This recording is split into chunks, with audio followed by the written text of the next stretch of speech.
So, a few weeks ago, I was confronted, many times. A few months ago, a few years ago, many times. But a few weeks ago, again, I was confronted with a very important question about sexual relations between spiritual teachers, you might call gurus, and their students. And it occurred to me that it was probably time for me to give my official public position on the topic. And so I started thinking about how to do that. And I realized, well, I have to give a little bit of background. I have to give a little bit of background on that. And I should probably give some background on that background to the background. And so what ended up happening was I started the topic off on gurus last week. And there's a lot to be said on this, of course, and I have the sense, especially after last week, which was very controversial. I don't know how many of you are aware of that, but I said many controversial things, or things which some people have claimed is just plain wrong. And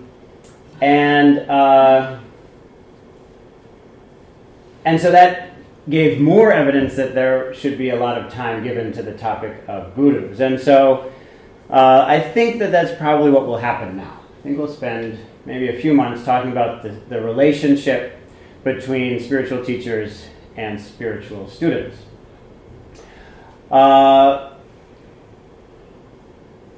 So I'm going to take the background really far back and say that as far as I can tell, one of the defining characteristics of the human species is the formalized teacher-student relationship. Of course, there's learning, there's teaching in many species, but we formalize it in a certain way that's very influential for the reproduction of culture, the reproduction of skills.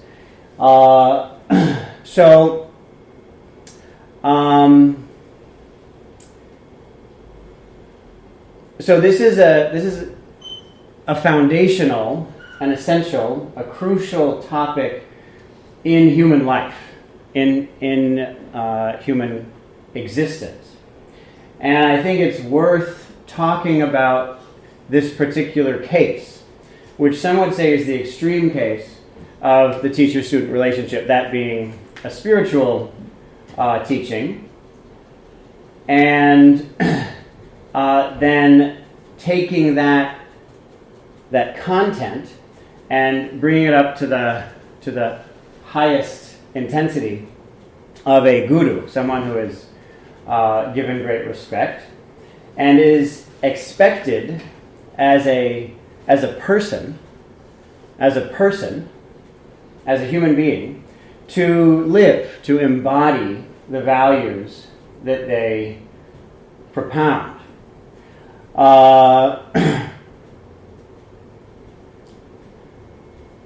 So that sentence is very important for us to understand, because it's often one that I think is missed. So when you have you can do all kinds of things. You can learn all sorts of topics. One of the main characteristics of a spiritual teaching is the value set that it espouses. There's a set of values, and that's taught, that's discussed, that's defined, that's trained.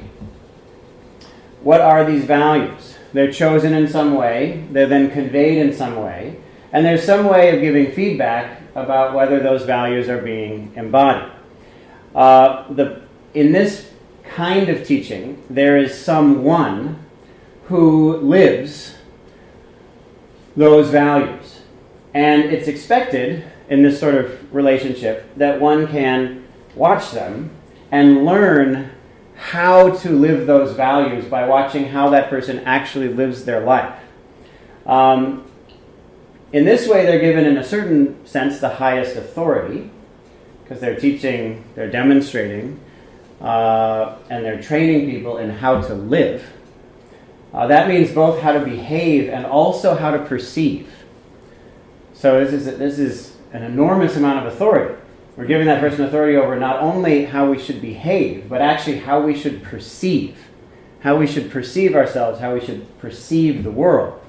But at the same time, it's, as I said last week, a totally disempowering act, because on the one hand, that person is therefore expected to totally give themselves over, to be powerless to the extent that they're powerful, through the sacrifice of their life to these values, yes, but also to the people, to the individuals who they're teaching. And it's also a sense of powerlessness because they're always on trial. They're constantly being watched in this particular way.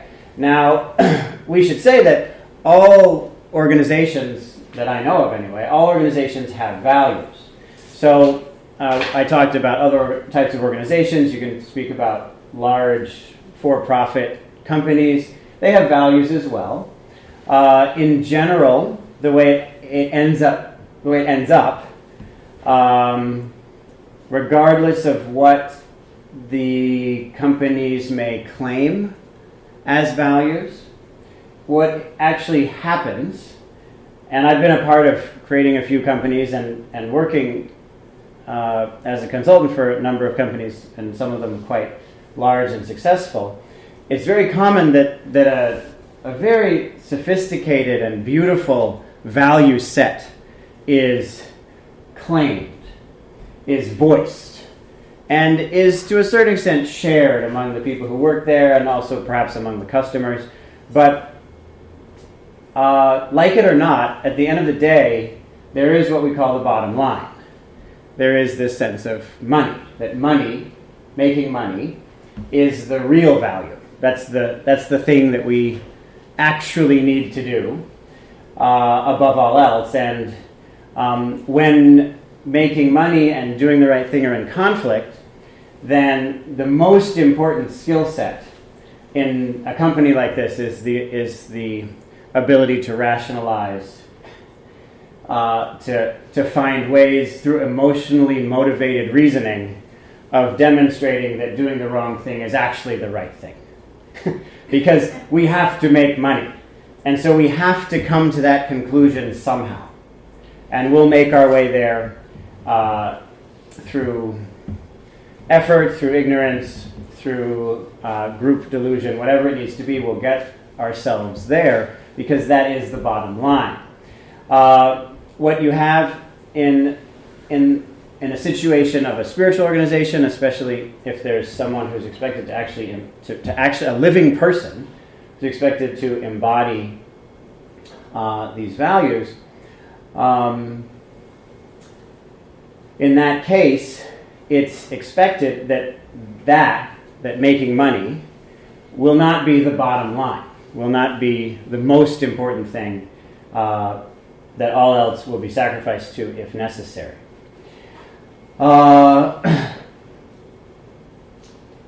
So you have certain values.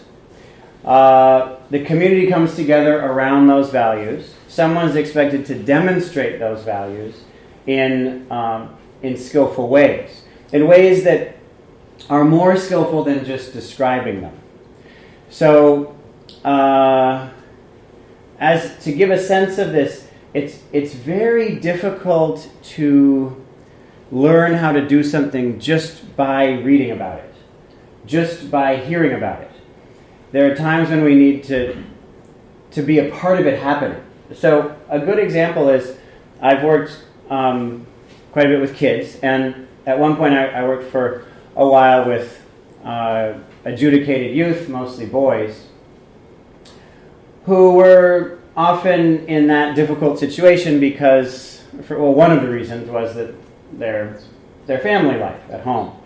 And so I would actually go into the home. It was my job to go into the home and attempt to work with everyone involved in changing some of the negative patterns that may be impacting these boys. And I can say that it's relatively easy to give instructions like, don't hit your kids. It's pretty easy to say that. You can say, don't hit your kids, and that sounds very straightforward. Not controversial. But the problem is that you can't just tell someone to not hit their kid. You actually have to teach them how to raise a child without hitting them. So the way you raise a child with hitting them, there's a certain complicated relationship that is formed. You can't only destroy that relationship by removing that component. You have to teach a family how to produce a new, equally complicated relationship that actually functions, that actually works. Because yes, it is bad to hit your kid, but is it as bad as them overdosing or something like that? So how do I do it? I don't want to do it. I don't enjoy hitting them, but I don't know what else to do. How do I do it? And a lot of the time we dismiss. We're a little bit dismissive of this question. We feel like, well, don't be stupid. Just don't hit your kid. But actually, we're dismissing, we're denigrating a very important question. And often we're doing that because we actually don't know the answer.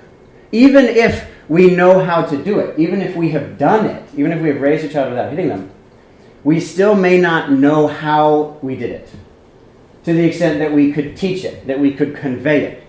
And what do we do then? Well, one thing you do is you try to figure it out, you try to tell people, and so that's good.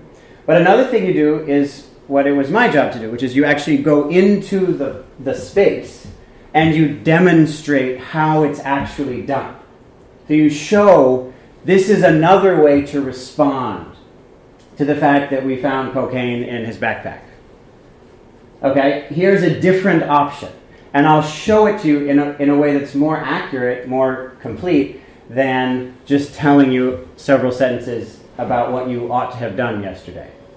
So this demonstration, this lived teaching, is what's special in the guru relationship. One of the most important reasons for this is that we need to know how to get along when we disagree. So we can say the sentence, you should really get along even when you disagree. You should be friends with people who you disagree with. Someone could say something that you don't like, that you think is incorrect, and you should still remain friends with them. Well, okay, it's great, we could say those sentences. But the question remains, how? How do we do that? Because for most of us, whether we like it or not, we deeply identify with our perspectives, with our views, with our ways of looking at things. And when a person suggests a different way of looking at things, the negative reactions to that typically come from a lot of different sources. One, of course, is that we just think that they're incorrect, and we're not sure how they could be incorrect. Why would they be incorrect? And since we don't know them, we don't know their past, we don't maybe even know what they're saying, we often come to one very simple conclusion, which is, well, they're stupid. That's why. I can't think of any other reason that they would say that. They must be stupid. Well, that's really bad. That's hopeless, because nothing can be done. They're just stupid. So that's it. And we don't know where to go from there.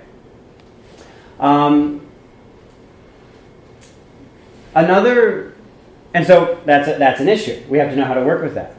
and we don't want to get there, you know? So we have this negative reaction because we have the experience of someone disagreeing with us, and the conclusion we come to is, well, they're just stupid. But that's a dead end. That's a dead end. There's nowhere to go. We don't want to feel trapped like that.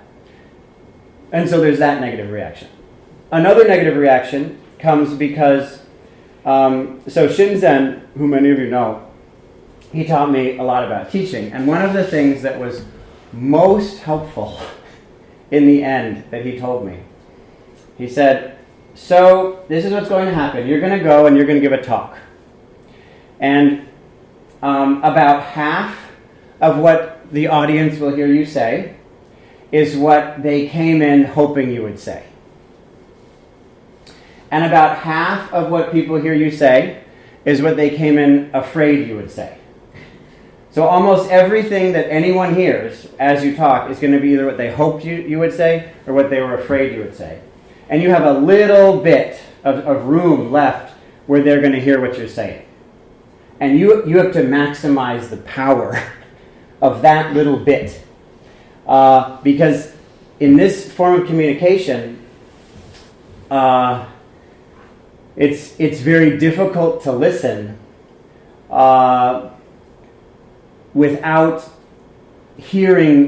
mostly hearing the opinions, the views that we came into the talk with. So we were afraid someone would say something and then something similar to it is said, and we feel like, oh no, there it is, they said it. Or we say, I hope someone will say this, they say something similar to that, and say, oh, thank goodness somebody says that. It's very common. I talk to other people in my role. I was talking to a Christian priest at one point who was telling me that someone came up to him and thanked him for his homily. And he said, oh, what did you like about it? And they told him something. And he said, oh, I don't recall saying anything like that.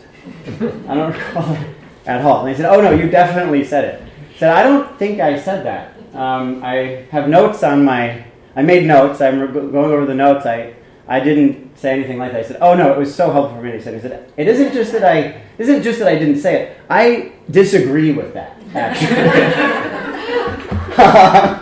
I think that's wrong. I don't think you should take that seriously. That's bad advice. So it's sort of funny how this form of communication can be so challenging, and can make us get more stuck in our preconceived notions, despite the fact that the goal is to get us less stuck. So if we just look at these two, we have a situation where somebody says something we disagree with, and we don't know what to do other than just end the relationship. That's very sad. We have another situation where they say something, and it makes us even more entrenched in our views. This also is very sad. And so we have to ask, how can this work then? How does this actually work? Because it's so easy for this sort of relationship, the teacher-student relationship, to become confused and get stuck and break.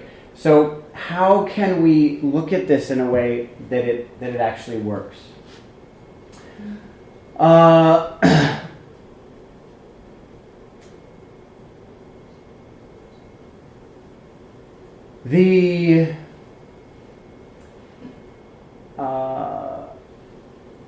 As I was considering this talk, as I was considering how to offer this, someone pointed me in the direction of a certain verse from the New Testament, and it seemed helpful. It seemed to clarify this point.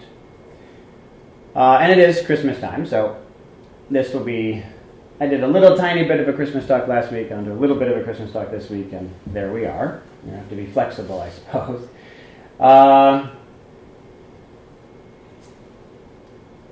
And the verse is about Jesus of Nazareth, who is a very, very famous guru, who, believe it or not, at a certain time in history was a person living on the earth. Nowadays, he is something much bigger than that. And a lot of the time when we consider that Jesus has stopped being a person and has become, well, I don't know what to call it other than a myth, a living entity who is mind-made. A lot of the time when we talk about Jesus having entered the realm of what in Buddhism we'd call the Sambhogakaya, this vast world of mystical intelligence.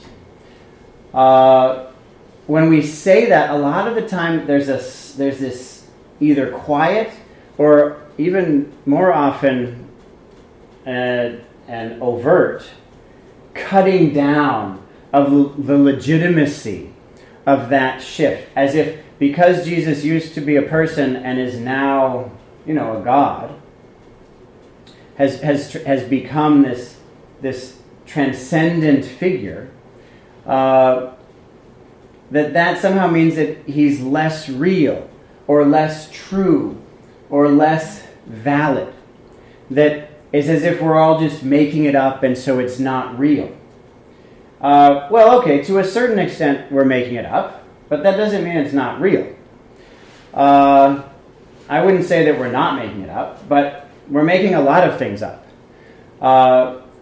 So one example that's far less powerful and interesting, honestly, than Jesus is, say, the United States. So the United States is totally made up. The United States doesn't exist outside of our imagination. And yet it has a will. It exists nonetheless in our collective intelligence. We interact with this entity called the United States, even though it doesn't exist at all outside of our own minds. It still has will, intent, purpose, intelligence. It has a way of interacting with all of us and getting us all to harmonize according to its presence, its felt, its experienced presence. So you can't really say that there's no such thing as the United States of America. That's not a fully true statement.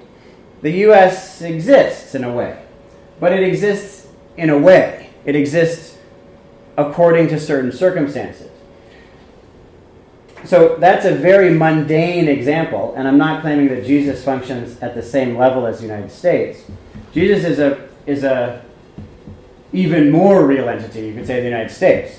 Not totally absolute, but very significant, very powerful, with actual intelligence, wisdom, clarity, that you can't say it's just your own that you're making up. You can't say it isn't just your imagine that Jesus just exists in your own head and you imagine Jesus and then you think up something that he would have said to you and then you think he said it to you. It's much more profound and significant than that. So Jesus, as a living guru whose job it was to manifest, to embody these teachings as a person living on the earth, that is what I'm going to talk about now. After I just talked about Jesus as a transmundane entity that interacts in very concrete and practical ways with us in our mundane lives. I want to just be sure I'm not trying to delegitimize that power and truth. I'm just setting it aside for now, because this talk is about gurus, living gurus who are representing certain teachings and values. Well, I guess I should say, in a spiritual tradition, the guru has, you could say, three distinct jobs. There's the job of living as a person and demonstrating worldly values. The next job is more transcendent than that, and is what I was just talking about, which is to also engage in this mystical aspect of existence, and embody those values. And then there is the totally transcendent, the absolutely transcendent which simultaneously transcends values and makes them inescapable. So that's then the third responsibility.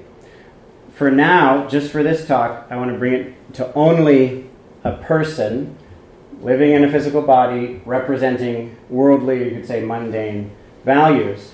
One of the values that Jesus talked about was forgiveness. And at one point he was asked about forgiving our brothers, our sisters, our friends, our colleagues, our family members, when they, you could say, sin against us, when they trespass against us, when they do something bad to us, unconscionable, incorrect, wrong. When they do something wrong, are we really supposed to forgive them? And if so, how much? How many times am I supposed to forgive these people? And the question is asked in a rather exasperated way. I mean, are we supposed to forgive them like 7 times? That's a lot. We know what people can do to us. It's hard to forgive somebody 1 time. 2 times is pushing it. So I'm gonna take it way off the charts and say 7 times. Are you saying 7 times? 7 is 6 more than I'm ready for. But is that what you're saying? And Jesus said, not just 7, but 77. 77 times, which in this case we could say just means indefinitely. Keep on forgiving. Just keep on forgiving and forgiving. Now, I have to be honest with you. I was raised Christian, and I never understood what people meant by forgiveness. I don't understand what that word is supposed to point at. I just don't know what it means to forgive. I don't know what the word means. Why would you say forgive? Does that mean that you trust them? I don't think so. That would be strange. Somebody hurts you, they're probably going to hurt you again, so you're not going to trust them. Are you going to just treat everyone as if they're perfect? That doesn't really make sense. Does it just mean that you're not mad at them? Maybe that's what it means. You're aware of their failings, but you're still not mad at them? Is that what it means? In Buddhism, we have a verse from the Dhammapada that was very helpful for me in clarifying this point. Because I would always say, well, of course I forgive you, but I don't trust you. Somebody hurt me and said, have you forgiven me? I say, well, yeah, I forgive you, but I don't trust you because of what you did. But that never really felt not quite right. It felt incomplete or somehow misdirected. So there's a verse in the Dhammapada that I think is somewhat helpful in clarifying this point. That says, hatred is never resolved through hatred. Through love it is resolved. This is an ancient law. This is an eternal truth. And it says, the one who thinks they hurt me, they robbed me, they abused me, in such a person, hatred does not cease. So that was actually very helpful, because there's something in this about not clinging to hatred of the person who has hurt us. Now, I bring this up because it's very similar to saying, well, don't hit your kid, right? Well, don't hate people.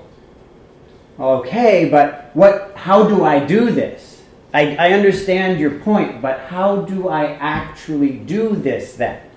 If I'm not supposed to hit my kid, how do I actually respond to the cocaine in his backpack? what do I actually do? It's not that I don't want to do something, it's that I don't have a better way. And it's often hard for us to understand how confusing it is to need to learn that better way in the crisis situation. In the same way, we have a difficult relationship with someone. They do something that we disagree with, that's hurtful to us. Okay, how do I respond without hatred? How do I forgive? How do I, and this is the point that's most important, how is it possible to maintain friendship with someone if we also disagree with them? And often disagree with them about things that we deeply care about.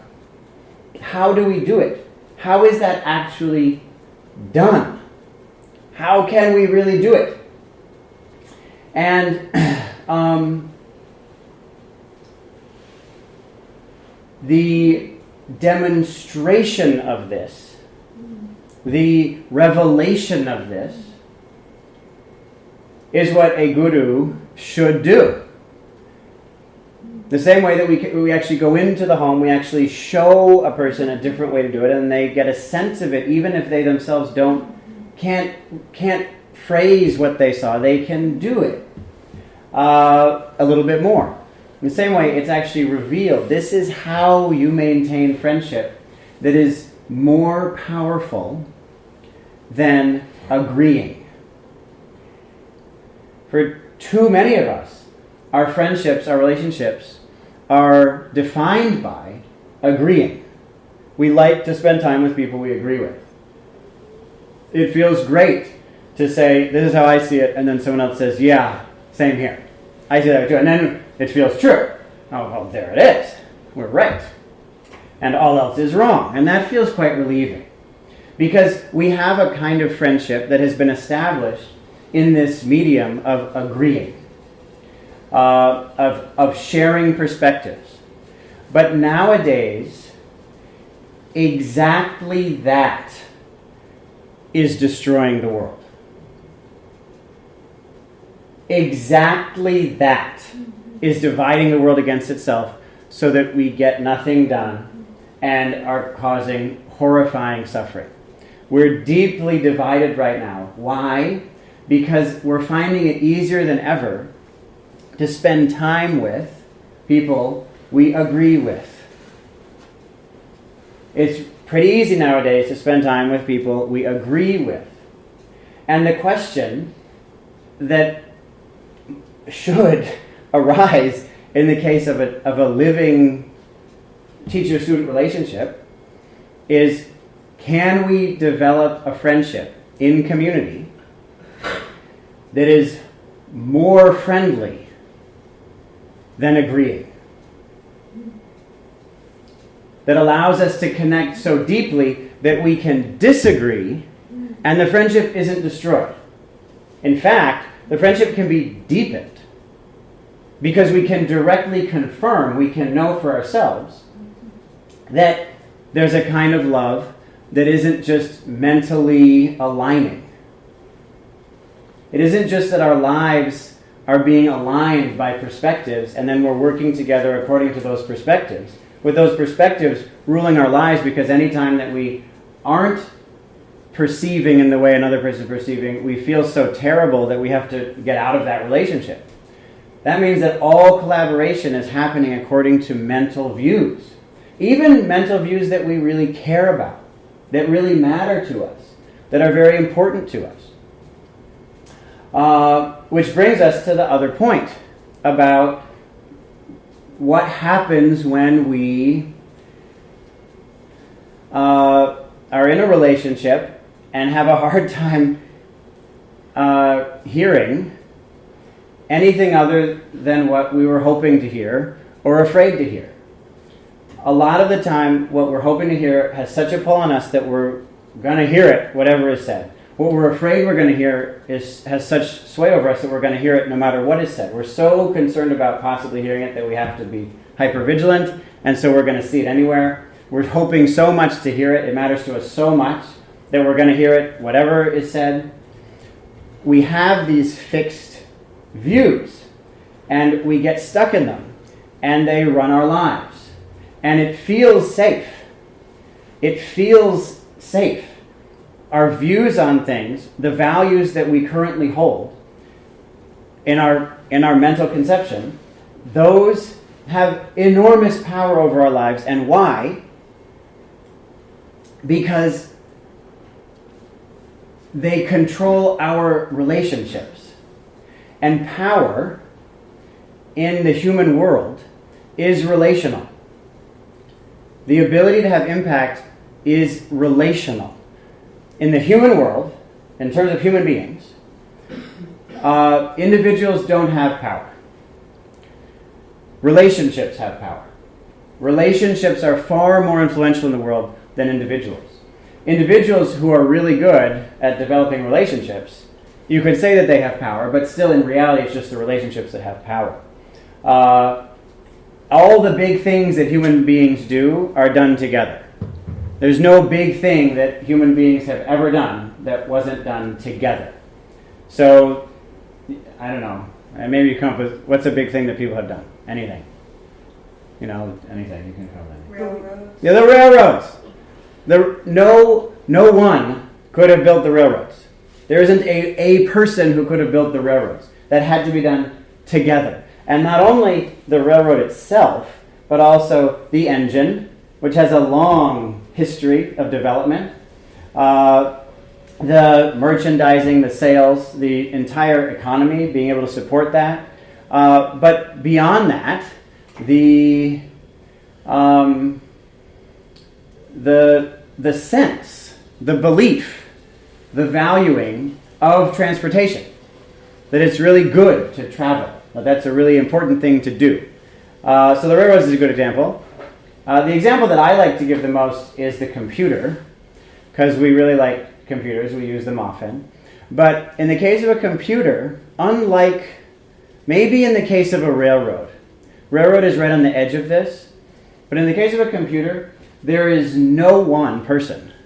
There is no one person alive who knows how to make a computer. No one knows how to do it. There is no single person who is capable of making what we actually use every day, a computer or a cell phone. The ones that you actually use. You could redefine the word computer to an abacus, and then yes, but in terms of the thing we actually use, no one knows how to make that. No one knows how it works. There is no person in the world who knows how a computer works. But groups of people know how computers work together. Their collective intelligence does understand how to build a computer, and they collectively make computers, a lot of them, easily. We make many of them, more than we need. So, in the same way, our collaboration in a spiritual community is how the collaboration forms is the most powerful thing in the community.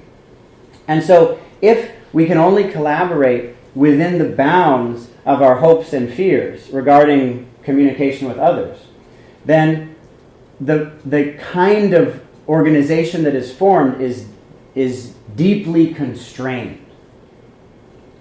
So what a guru, one of the main things a guru should do is force us to directly experience the limitations and the discomfort of our hopes and fears.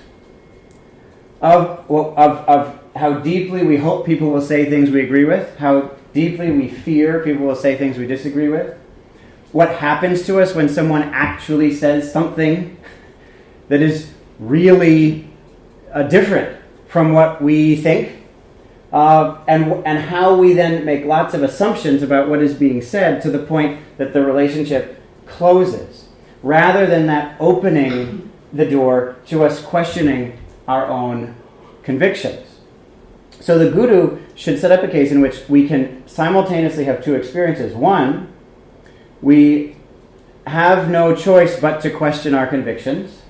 And two, at that moment of vulnerability, because that's a very vulnerable place to be. To question your convictions, that's the most vulnerable place a person can be, because the human world is based on these shared convictions. So to question convictions is a very, very vulnerable place to be.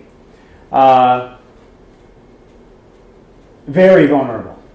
It's easy to be taken advantage of then, and so at that moment, to be safe is the task of this leader. To be sure there's a community in which you can be safe when you, whether you like it or not, question your convictions. If we don't do that, then we're not facing the fundamental question, which is the question of values. We're not struggling with it together. We're not able to collectively struggle with the question of what are our values? What things do we feel are very bad? What things do we feel are very bad but not as bad? Because at some point, this is why it actually gets real. At some point, you actually have to decide what to do. You actually have to do something with your life. You have to have values and then do something. So, for example, last week I made the highly controversial claim that to rape a few people isn't as bad as to kill many people. Controversial claim, I know. Especially from my perspective. I'm a person who I speak about the issue of these sorts of violence, sexual violence, regularly. All of you have heard me speak about it. And I speak about it, I've spoken about it hundreds of times just in this community. It's something I know a lot about, something that I care a great deal about. I've spent years of my life working on issues, especially around rape, and in particular around a certain kind of sexual violence, that being when rape is used as a weapon of war. Which is something that many people don't know about. But so a lot of the time when we think of sexual violence, we think of something happening in a home between two people. We have a certain image in our mind, but it can be that this is something that is much more. Not that isn't damaging, but the kind of damage is even larger than that. The ways that we can use sexual violence to hurt each other is vast and horrifying, and one way it can be done is to destroy a community. Women in general in human societies carry culture, carry the emotional intelligence that holds families, groups together, a kind of love and nurturing that enables intergenerational intelligence to flourish. If you can destroy a generation of women, so in general, in the communities I've worked in, you want to kill the men, but you actually want to damage the women but leave them alive. That's how you destroy that community. I'm sorry, but this is real stuff. Whether we like it or not, this is happening now, today, while I'm giving this talk on this planet. This is something that's happening. And so sorry, but I worked in the field. And this kind of evil is often used, as I say, as a weapon of war, as a way to oppress. Not just a way to hurt a person, or to establish personal power over, but as a way for one community to establish power over an entire population. So that's the area that I worked in. It's obviously something that I care a lot about. And yet, I think it's important for us to question, okay, if it's that bad, then shouldn't we all be working on this topic right now? Rather than being at this talk, or rather than working on another topic that I care a lot about, nuclear proliferation. This is also something we should be working on. And at some point, global warming, on and on. There are lots of problems. At some point, we have to actually decide what to do. And while we can say, as one person told me who responded to my statements from last week, harm is harm. It's true. Harm is harm. And the statement that harm is harm, that it's wrong to say that a certain kind of harm is worse than another kind of harm, that is what I would call the beginning and the end of the spiritual path. That's the most rudimentary kind of ethics. It's very true. And it's the most sublime kind of ethics. But there's a huge spiritual path in between, in which we're forced to make real decisions about how we will imperfectly use our time and energy to solve the problems of the world. And we make value judgments there. And it's essential for us to be able to, as a community, discuss these topics. And if it gets to the point when we can't actually converse about whether we are looking at things in the right way, then we're just left alone in our little world agreeing with what we've already thought. We don't have a way to be drawn out. And so the significance of a living person is that we can watch them, we can actually see how they're able to love everyone regardless of agreeing, and also disagree. It's extremely subtle. How is it possible to love everyone equally regardless of whether we agree with them, and also engage in disagreement? So it isn't just that we say, well, our opinions don't matter, views don't matter, values are all, whatever, harm is harm. That's a great starting point. And then it is the end point. If there's any tradition actually in the world that I know of that would say harm is harm, it's the one I come from, the Rinzai Zen tradition coming out of Sogenji, the temple I trained at. Because there, one of the most important stories, probably the most important teaching that comes out of that tradition, is the one drop of water story, in which it's stated that to waste one drop of water is the same as wasting all of the water in the world, which is the same as killing everyone. So if you let the water drip one time more than you needed the water in the sink, you have done the same amount of harm as killing all living things on the whole planet. So this is this extreme and sublime, which a master gave this to a student who attained enlightenment. One of the great masters, Tekisui Giboku Zenji, who changed his name to Tekisui, which means a drop of water.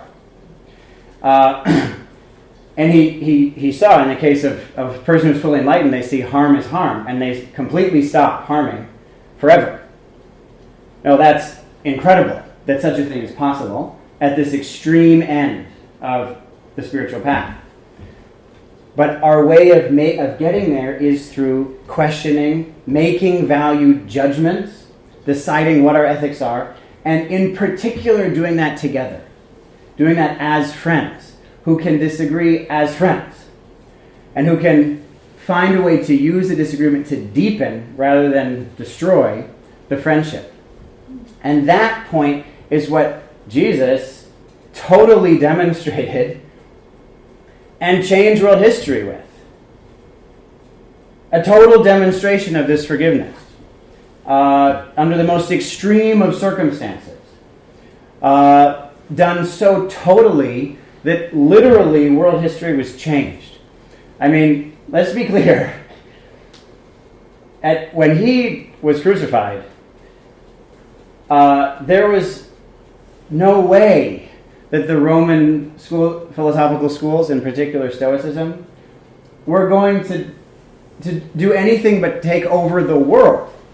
They were totally in control of the empire.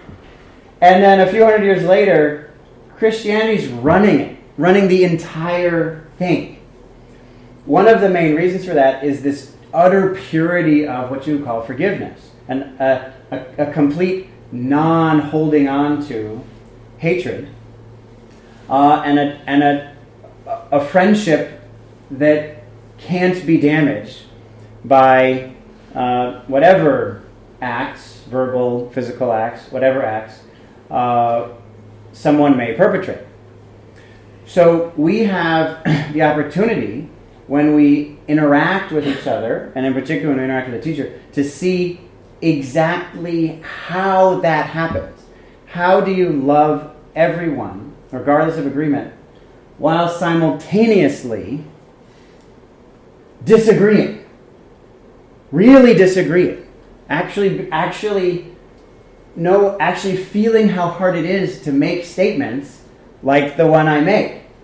And what is that like to hear it? What's it like to respond to it? What happens next? Where does it go from there? How exactly does this happen? How do we disagree, make value judgments in a way that deepens friendships? If we can solve this, then we're solving what is one of the most fundamental problems of this age.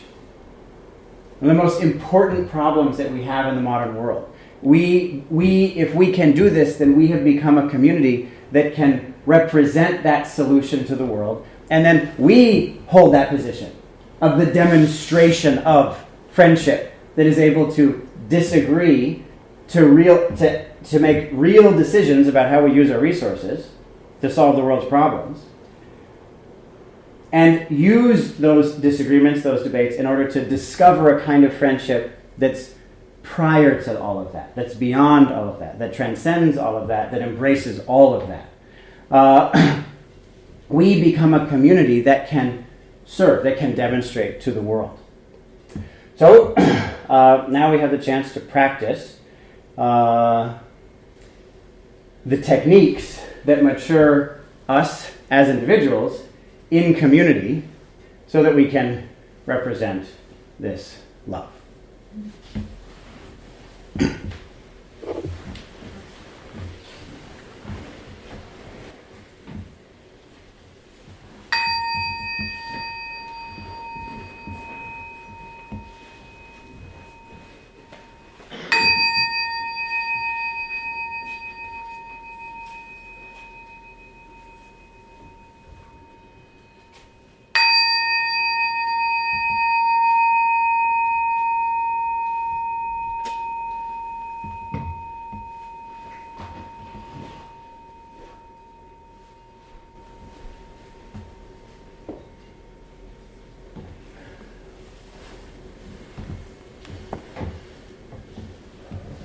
Take a moment to settle your attention in your body.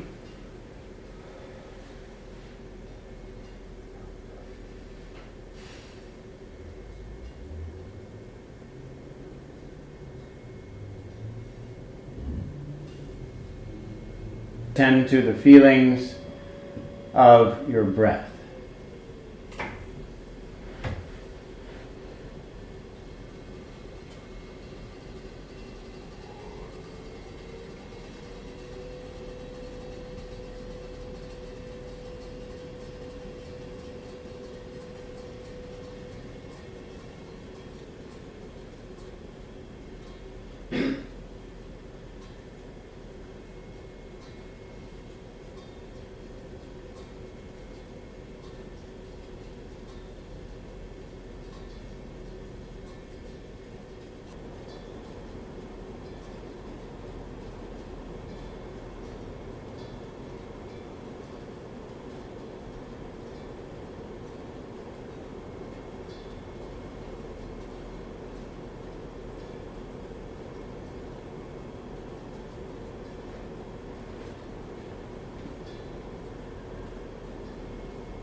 So simply attend to the feelings associated with breathing.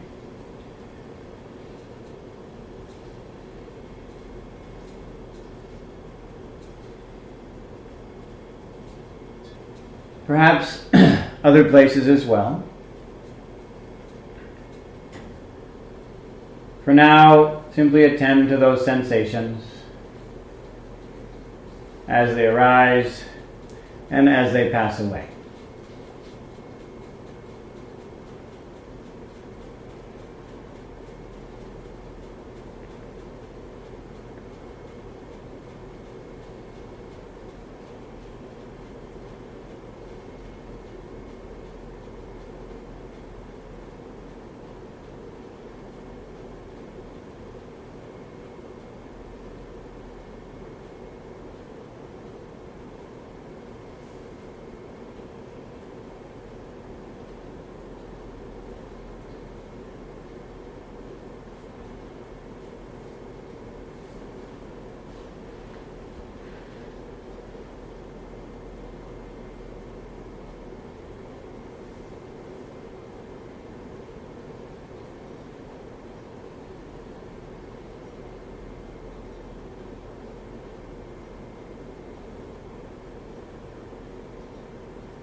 If you find that your attention stays with your breath, stays with those sensations, very good. In that case, maintain equanimity with those sensations.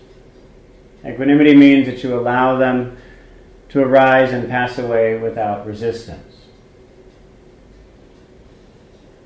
You love them, you could say. Movement, their existence, their non-existence, their birth, their death, their flow. So, if your awareness remains on your breath, then maintain equanimity with the breath sensations.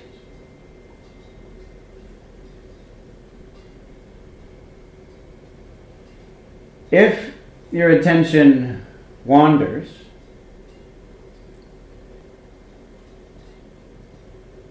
at that time, attend to the body sensations, the emotions that those thoughts are associated with.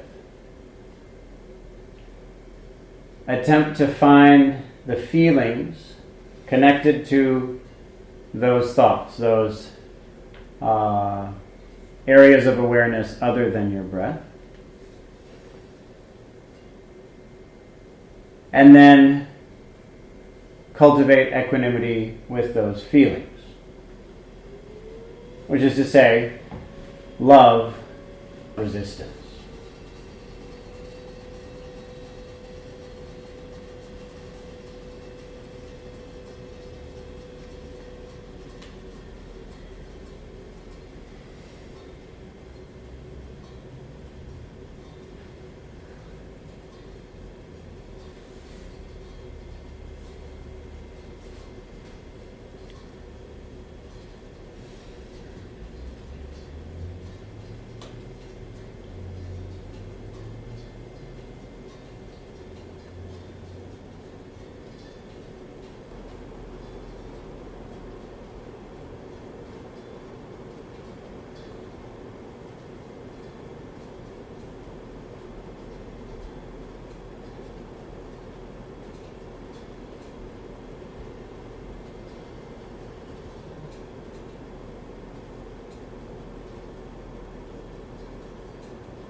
Once again, if your awareness is on your breath, very good. Maintain equanimity with, or you could say love for, those physical feelings, those physical sensations. If your attention goes elsewhere, in particular to thoughts, find the feeling. Maintain love for those feelings.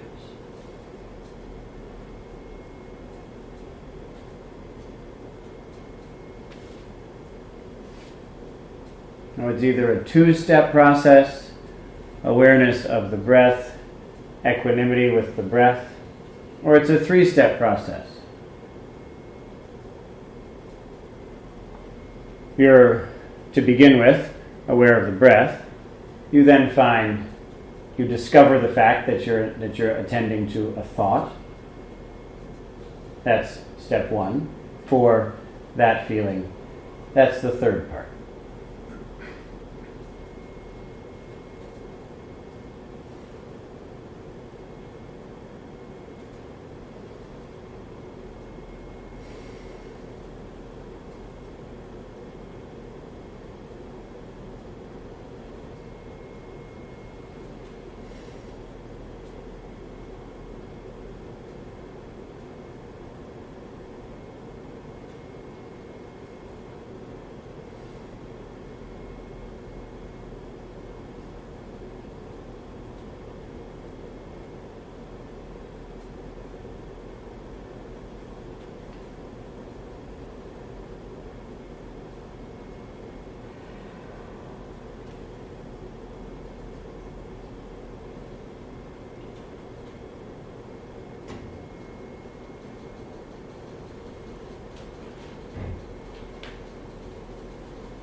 Of course, the various components of this practice each pose their own challenge. It can be difficult to have equanimity with the sensations of breathing. That already can be challenging.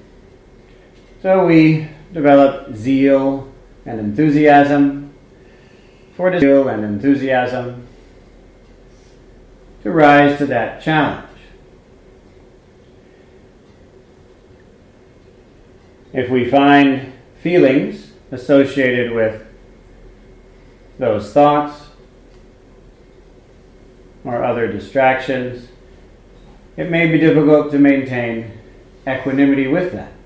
And so we develop zeal and enthusiasm to rise to that challenge. But for most of us, not all of us, but for most of us, the most challenging component of or other distraction. That can be very challenging. We have a thought, it can be difficult to then search in our bodies for the feeling associated with that.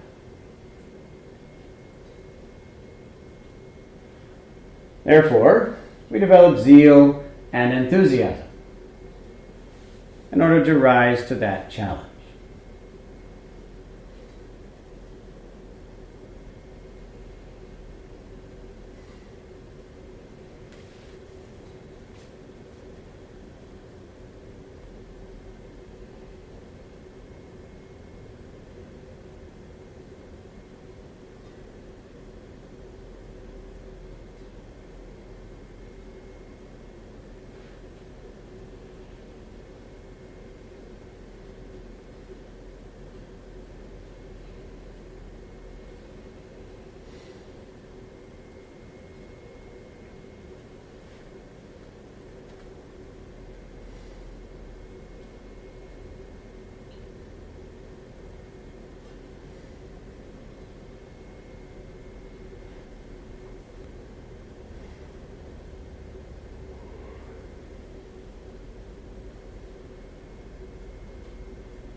Of practice is not to get rid of thoughts and emotions.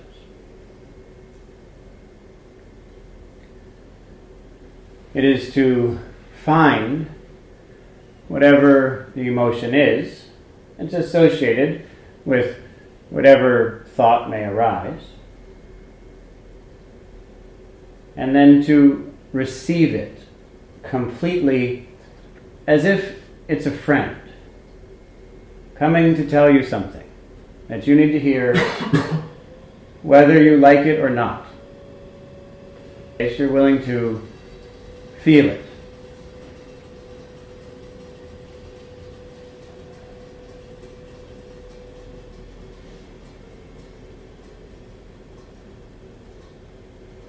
If no thoughts or other experiences are arising, then return to your breath, of course. But if thoughts are arising, then attend to that. What feelings are associated with those thoughts? Or what feelings are arising on their own? As you find these feelings, you maintain and in this way, befriending them.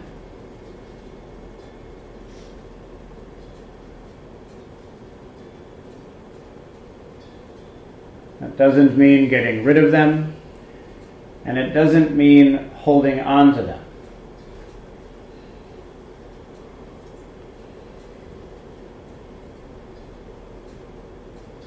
We trust them, we pay attention to them, and we allow them to say what they have to say, and then move on.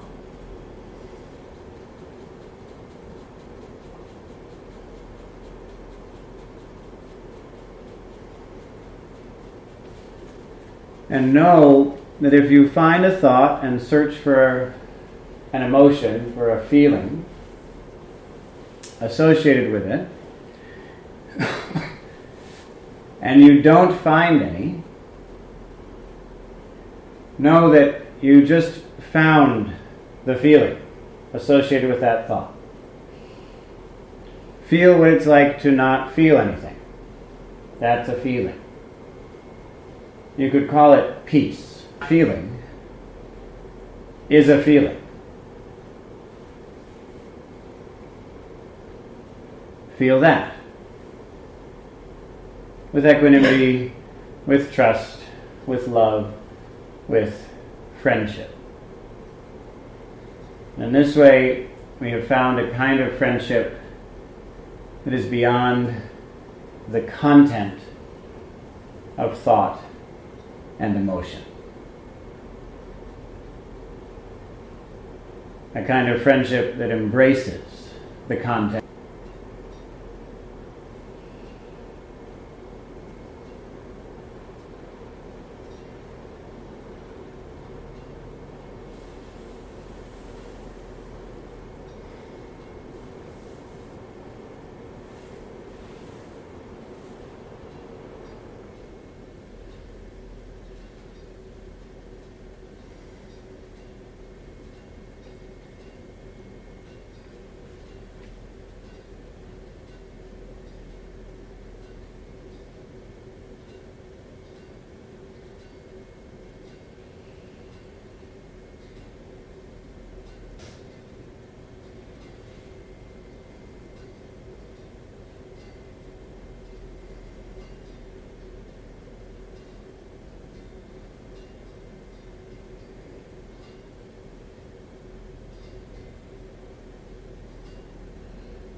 if you're able to cultivate mindfulness and equanimity of breathing, thinking, feeling, even one time, for even one, that's marvelous. But even one time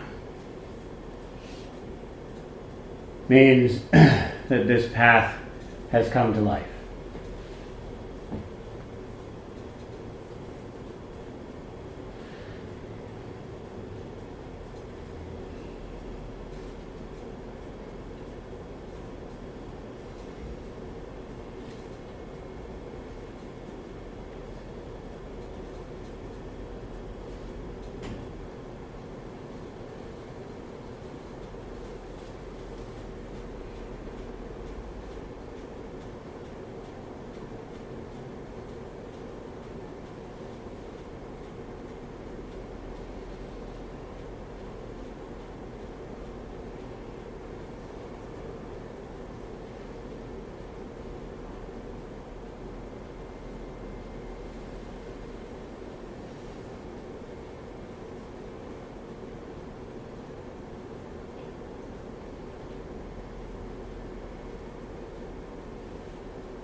Disagreement. We have today, it'll be a little bit of a stern cutoff, several minutes before 7 o'clock, so from now until then, the time is yours. Hell. I noticed you didn't record today's. Did you record last week's? Yes, last week's was recorded. This is also recorded. It's Okay. only audio today. I hope I recorded it. That's all I have. Hope. And effort. Why do you ask? I was curious. I didn't get to. I was not present for last week's, but Yeah. I'm intrigued and want to go back and listen to it when it gets released. Great. Yeah. When you talk about the point when you're the most vulnerable, Yeah. Let's where talk about your that. deepest conviction beliefs are shattered. Yes. I want that point. Yeah. How can I get it without? Oh, it's so good you know that. Well, let me talk about two things about Jesus, because two things come to mind. I don't know what your relationship is with that figure, but good luck, whatever it is. If you're a big fan, good luck. If you're not, good luck. Either way, there's a challenge, you know. But there are two things that he said that actually are really very interesting on this point. One is one version of his final words. Does anyone know what I'm referring to? Yes? Forgive them, they know not what they do. That's a good one. It's interesting. Different people disagree about what he said. I like that one too. But it's not the one What else did he say? Come now. Love thy neighbor. He did say that. No one recorded that as his final word. If I'm not mistaken, how do you pronounce it? Eli. What is it? Nama Sabachthani? Something like that? Yes? I have hands, I commend my spirit. Well, not exactly, but I suppose so. That could be the real meaning. Father, my Father, why have you forsaken me? Oh, yeah. So that's the total crucifixion. Just for me. I'm not talking about anyone else right now. Maybe this relates to you, but for me, when I have been most abused, most hurt, I was hurt by such and such a person in such and such a way. That's true. They, in some way, physically, financially, emotionally, hurt me. That's true. That those things have happened, and maliciously in my life. Does that make sense? But the thing over time that I've found hurt me the most, my sense not only that people are good, but that I have the ability to discern who I can trust. And so these deep convictions that we base our lives on can be robbed from us through these circumstances. And that's horrifying. That's very vulnerable, and puts us in a state in which we don't, isn't just that we don't know what to do, but we don't even know how to find a trustworthy mind with which to decide what to do. So we're deeply vulnerable, and under those circumstances, when we have lost what we most depend on, our views, our beliefs, our convictions, when those are being lost, when everything that we know tells us don't continue on, and yet we continue on, okay? When we're in that situation, it's of the utmost importance to be in a place where people will not take advantage of us, okay? It's very, very important. You don't have to be in that state. You can be in a state where people are going to take advantage of you, for example, by crucifying you, and it's a long 3 days. But that 3 days will end, and you'll be reborn. But that's a very high challenge level. And so on our way there, on our way to being isochristos, to being equivalent to Christ, which was the original goal of Christianity, to become the same as Christ, equivalent to Christ. That was changed as the centuries passed, but originally that was the goal. That you yourself are anointed. That's what Christ means, that you are anointed as you're reborn into your Christhood. Be too vulnerable, we could say. Or in order to be as vulnerable as possible, we don't want to be taken advantage of under those circumstances. So that's part of it. But the other side of it is something else he said, which is really helpful for us nowadays, when we're all, everyone here anyway, everyone in this room, is rich and powerful. We are. Let's face it. Okay? Face it. I think it's important that we face this. Sometimes we pretend it's not true, that we aren't the rich and powerful ones. We are the rich and powerful ones. That's us. We're the ones. As we do. And human beings already have a lot of influence and wealth compared to other living things. So we are the powerful ones. It's not fair to be in the very top 1% of the rich and powerful and still feel like it's not rich and powerful enough for me to start doing things and being of benefit and such. It just isn't reasonable to make such a claim. So all of us here are in a position to have positive influence more than almost everyone who's alive right now. About wealth, which was... It's easier for Yes. a rich man to get into Heaven, heaven than to pass through the... No, it's you easier can't for... pass a camel through the eye of a needle. You got it. Just keep on trying. You're almost there. Third time's a charm. It's almost... yeah. Yes, you got it. Don't give up. You're almost there. It's easier for a rich man to pass through the eye of a needle than it is for a rich man to get into heaven. Can you say that one more time? It's easier for a camel to pass through the eye of a needle than it is for a rich man to get into heaven. Exactly. So, I believe the first one was actually, it's harder. I think that's how it started. Maybe I'm wrong, but I think it said it's harder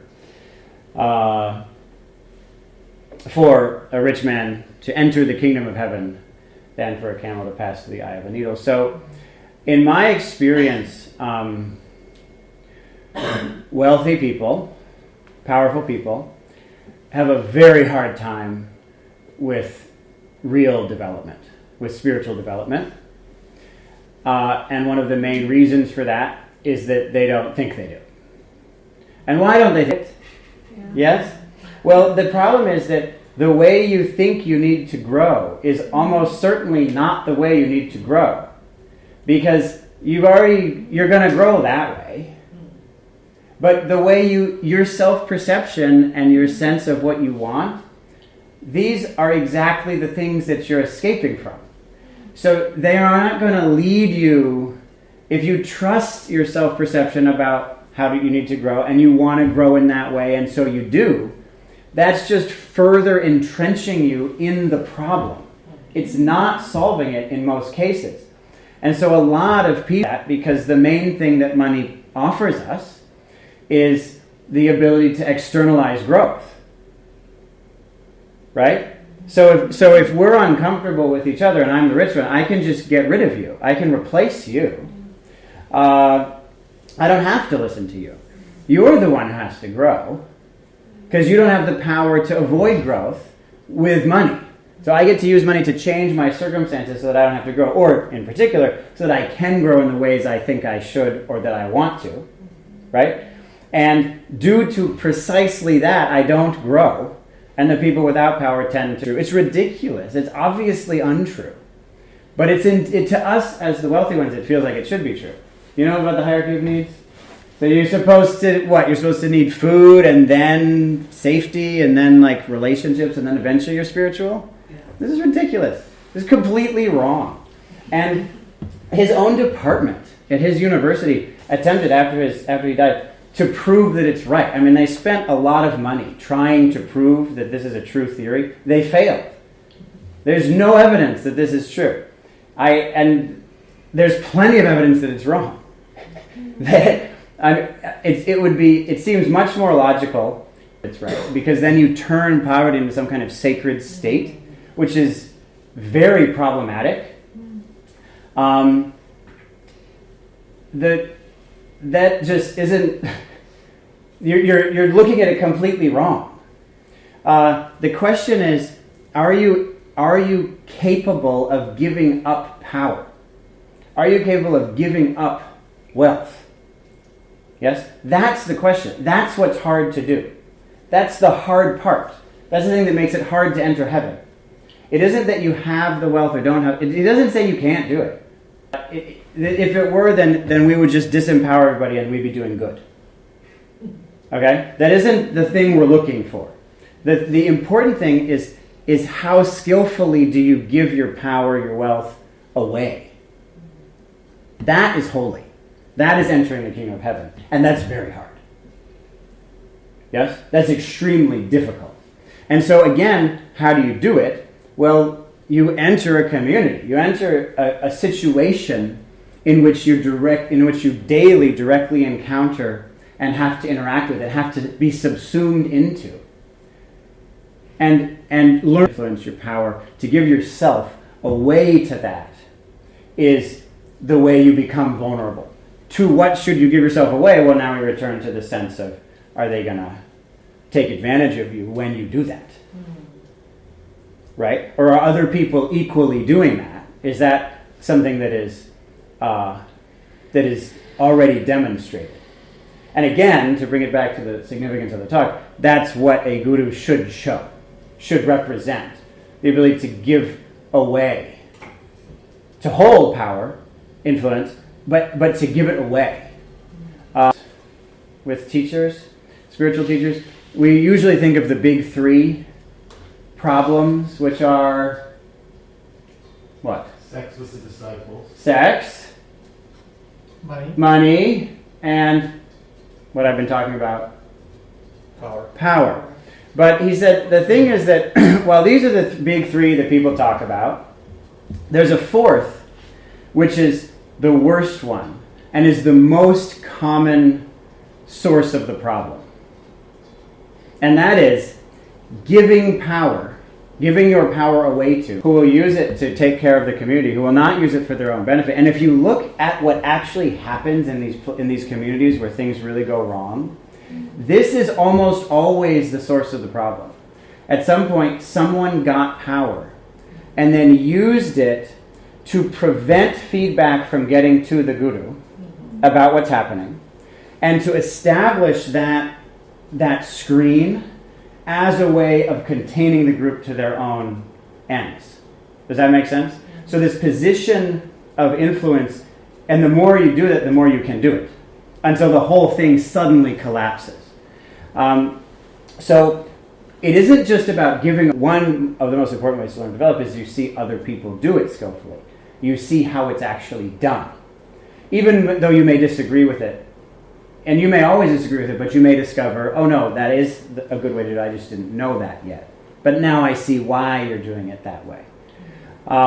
So to put yourself in a community where you can learn how you can see power being given away, and see that the community is mature enough to not take advantage of people as they go through that process, so that we're in direct contact with something larger than ourselves on a daily basis. I don't know of any way more effective for it.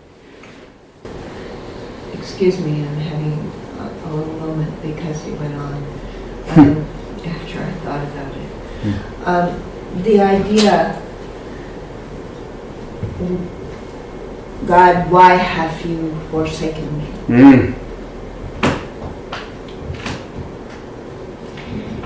That recently I felt a deep sadness, dissatisfaction. Why have we not stepped up to do this?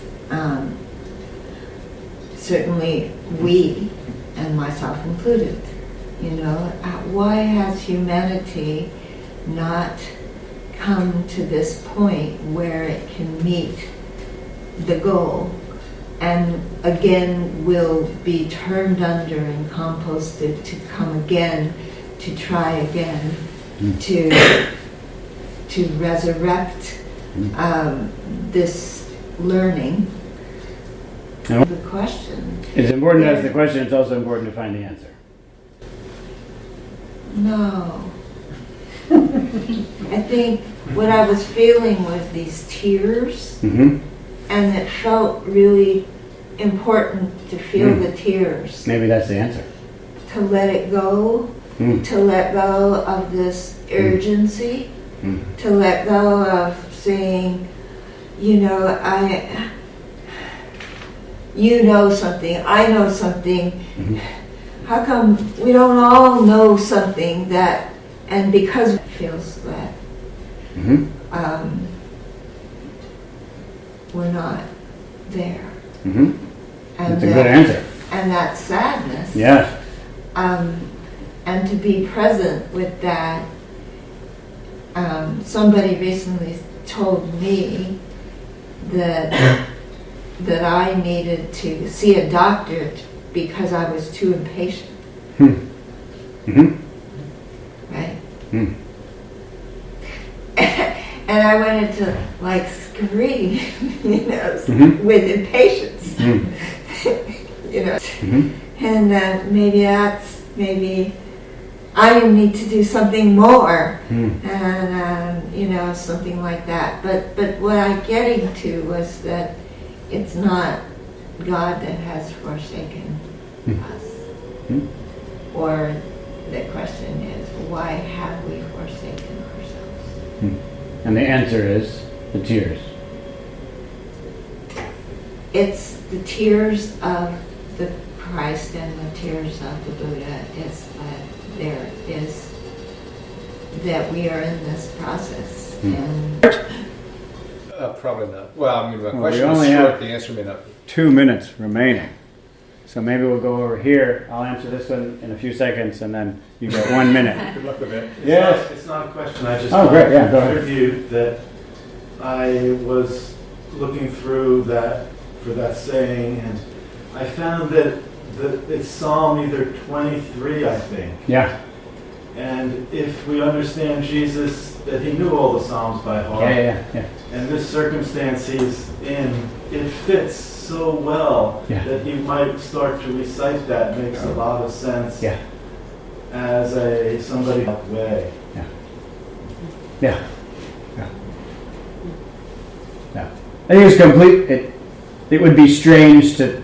It would honestly be strange to think that that isn't what happened. That he didn't know that, etc., etc. That would be strange. So it's good to bring that up. And one other two pieces of information, that the Christian has been criticized for this too much agreeability, trying to make everything easy for Christians, make it nice. Mhm. Many people have, famous ones like Kierkegaard, he really hammered that Christians are trying to make Christianity, the whole modern situation in the Western world is that Christianity made the dire error of not letting the devil into the church. Where you get opposition, thesis, antithesis. You have to, and another guy, Heraclitus, true friendship comes through opposition. You can't have a good tennis match if somebody doesn't. If they hold back, if I played you and I detected you were holding back, what would that mean? Well, in our case, it would mean that we could play tennis.